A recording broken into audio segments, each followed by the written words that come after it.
Je suis en conflit intérieur là. Question.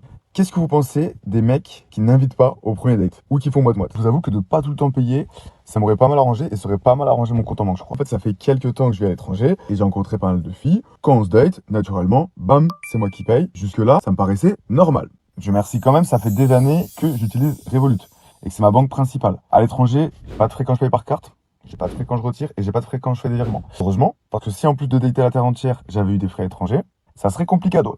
J'aurais dû vendre ma mini. Ma mini. Avec du recul, quand même, je me dis que de faire moite-moite au premier date, c'est pas tant abusé que ça. J'ai l'impression que c'est tabou. Et là, c'est sur ça que je suis en débat intérieur, en fait. Je pense qu'en tant qu'homme déconstruit, faut savoir se faire inviter. J'abuse pas de se faire inviter, mais au moins partager. Sur Revolut, tu as un système de partage de dépenses que tu peux utiliser ultra facilement.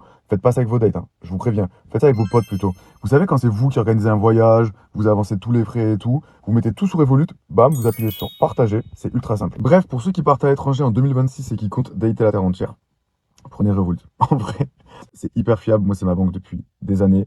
Il n'y a aucun frais étranger. Et en plus de ça, la carte passe absolument partout. Vous me direz ce que vous faites de votre carte. Si vous vous laissez inviter ou vous invitez. Je suis perdu, moi, dans tout ça.